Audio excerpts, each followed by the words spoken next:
Hi friends, welcome back to my channel. ಹೇಗಿದ್ರೆ ಎಲ್ಲರೂ hope ಎಲ್ಲರೂ ಚೆನ್ನಾಗಿದ್ದೀರಾ ಅಂತ ಭಾವಿಸ್ತೇ. ಇವತ್ತಿನ ವಿಡಿಯೋನ ಸ್ಟಾರ್ಟ್ ಮಾಡೋಣ. ಸಾಕಷ್ಟು ಜನ ಕೇಳ್ತಾ ಇದ್ರ ಗೃಹಲಕ್ಷ್ಮಿ ಹಣ ಬಿಟ್ಟಿದ್ದಾರೆ ಅಂತ ಒಂದು ವಿಡಿಯೋ ಮಾಡಿದ್ದೆ.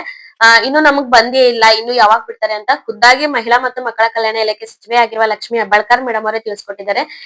ಹಾಕ್ತಾ ಇದ್ರು ಅಂದ್ರೆ 4-5 ಡೇಸ್ ಹಿಂದೆಯಿಂದನೇ ಎಷ್ಟೋ ಜನಗಳಿಗೆ ಗೃಹಲಕ್ಷ್ಮಿ 23ನೇ ಕಂತಿನ ಹಣ ಹೋಗಿದೆ. ಅದಾದ್ಮೇಲೆ ಕೆಲವೊಂದು ತಾಂತ್ರಿಕ ಸಮಸ್ಯೆ ಇದೆ ಅಂತ ಸ್ಟಾಪ್ ಮಾಡಿದ್ರು. ಈಗ ಮತ್ತೆ ನಿನ್ನೆ 4 ಗಂಟೆಯಿಂದ ಎಲ್ಲಾರ ಖಾತೆಗೂ ಹಣನ ಬಿಡುಗಡೆ ಮಾಡ್ತಾ ಇದ್ದಾರೆ. ಫ್ರೆಂಡ್ಸ್, ಯಾರು ಭಯ ಪಟ್ಕೊಳ್ಳೋ ನೆಸೆಸರಿ ಇಲ್ಲ. ಕೆಲವೊಂದು ಇವಾಗ ಗೃಹಲಕ್ಷ್ಮಿ ಸಹಕಾರ ಸಂಘ ಅಂತ ತರ್ತಾ ಇದ್ದಾರೆ.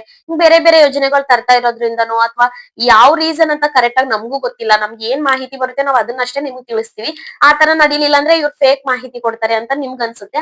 ಆತರ ಏನಿಲ್ಲ. ಯಾರು ಭಯ ಪಟ್ಕೋಬಾರ್ದು. ಖಂಡಿತವಾಗ್ಲೂ ನಿಮ್ಗೆ ಹಣನ ಬಿಡುಗಡೆ ಮಾಡ್ತಾ ಇದ್ದಾರೆ. ಹಂತವಾಗಿ ಬರುತ್ತೆ. ಒಂದೊಂದ್ ದಿವ್ಸಕ್ಕೆ ಒಂದಿಷ್ಟು ಮಹಿಳೆಯರಿಗೆ ಅಷ್ಟೇ ಹೋಗುತ್ತೆ. ಸೊ ಹೀಗಾಗಿ ನಿನ್ನೆ 4 ಗಂಟೆಯಿಂದ ಮತ್ತೆ 23ನೇ ಕಂತಿನ ಹಣ ಬಿಡುಗಡೆ ಮಾಡ್ತಾ ಇದ್ದಾರೆ. ಈಗಾಗಲೇ 50% ಮೆಂಬರ್ಸ್ ಈಗ ಆಲ್ರೆಡಿ ಹಣ ತಲುಪಿದೆ. ಇನ್ನೊಂದು 50% ಮೆಂಬರ್ಸ್ಗೆ ಇನ್ನೊಂದ್ 4-5 ದಿನದಲ್ಲಿ ಎಲ್ಲಾರ ಖಾತೆಗೂ ಹಣ ಜಮೆ ಆಗುತ್ತೆ. ಇದು ಸರ್ಕಾರದಿಂದ ಬಂದಿರುವಂತಹ ಮಾಹಿತಿ. ಸಾಕಷ್ಟು ಜನ ಮಹಿಳೆಯರು ಕಮೆಂಟ್ ಮಾಡ್ತಾ ಇರೋದೇನಂದ್ರೆ, ಗೃಹಲಕ್ಷ್ಮಿ ಸಹಕಾರ ಸಂಘಕ್ಕೆ ಮೆಂಬರ್ಶಿಪ್ ತಗೊಂಡ್ರೆ ಮಾತ್ರ ಇನ್ ಮುಂದೆ ಗೃಹಲಕ್ಷ್ಮಿ ಹಣ ಬರುತ್ತಾ, ಇಲ್ಲಾಂದ್ರೆ ನಮ್ಗೆ ಹಣ ಬರೋದಿಲ್ಲ ಅಂತ ಸಾಕಷ್ಟು ಜನಕ್ಕೆ ಗೊಂದಲ ಇದೆ. ಆ ತರ ಏನಿಲ್ಲ. ನಿಮ್ಗೆ ಇಂಟ್ರೆಸ್ಟ್ ಇದ್ರೆ ಅಷ್ಟೇ ನೀವು ಈ ಒಂದು ಗೃಹಲಕ್ಷ್ಮಿ ಸಹಕಾರ ಸಂಘಕ್ಕೆ ನೀವು ಮೆಂಬರ್ಶಿಪ್ ನ ತಗೊಂಡು ಸಾಲವನ್ನ ಪಡ್ಕೊಂಡು ಅದೇನ್ ಪ್ರೊಸೀಜರ್ ಇದೆ ಅದನ್ನ ನೀವು ಮಾಡ್ಬೋದು. ನಿಮ್ಗೆ ಇದರಲ್ಲಿ ಯಾವ್ದ್ರಲ್ಲೂ ಆಸಕ್ತಿ ಇಲ್ಲ, ನಿಮ್ಗೆ ಇಂಟ್ರೆಸ್ಟ್ ಇಲ್ಲ, ನಮ್ಗೆ ಬೇಡವೇ ಬೇಡ, ಈಗ ಸರ್ಕಾರದಿಂದ ಬರ್ತಕ್ಕಿರುವಂತ 2,000 ರೂಪಾಯಿ ಅಷ್ಟು ಸಾಕು ಅನ್ನೋಂಗಿದ್ರೆ ನೀವೇನು ತಲೆ ಕೆಡಿಸ್ಕೋಬೇಡಿ. ನಿಮ್ಗೆ ಹಣ ಇಷ್ಟು ದಿವಸ ಹೇಗ್ ಬರ್ತಿತ್ತೋ ಇನ್ ಮುಂದೆನೂ ಕೂಡ ಅದೇ ತರ ಬರುತ್ತೆ.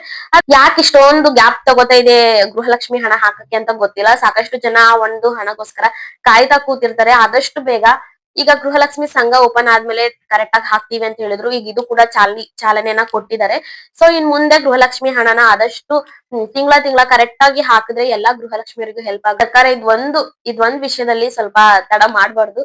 ಗೃಹಲಕ್ಷ್ಮಿಯರಿಗೆ ತಿಂಗಳ ಕರೆಕ್ಟ್ ಆಗಿ ಹಣ ಹಾಕ್ಲಿ ಅಂತ ಮನವಿ ಈ ಒಂದು ವಿಡಿಯೋ ಮೂಲಕ ಅಂತಾನೆ ಹೇಳ್ಬೋದು. ಮಾಹಿತಿ ಇಷ್ಟ ಆದ್ರೆ ವಿಡಿಯೋಗೆ ಲೈಕ್ ಮಾಡಿ, ಹಾಗೆ ಕಮೆಂಟ್ ಮಾಡಿ. ನಿಮ್ಮ ಅನಿಸಿಕೆ ಅಭಿಪ್ರಾಯನ ದಯವಿಟ್ಟು ಇನ್ನು ಯಾರ್ಯಾರು ಚಾನಲ್ ನ ಸಬ್ಸ್ಕ್ರೈಬ್ ಮಾಡ್ಕೊಂಡಿಲ್ಲ ಸಬ್ಸ್ಕ್ರೈಬ್ ಮಾಡ್ಕೊಳ್ಳಿ. ವಿಡಿಯೋ ಕೊನೆವರೆಗೂ ನೋಡಿಕ್ಕೆ ತಮ್ಮೆಲ್ಲರಿಗೂ thank you so much friends. Bye.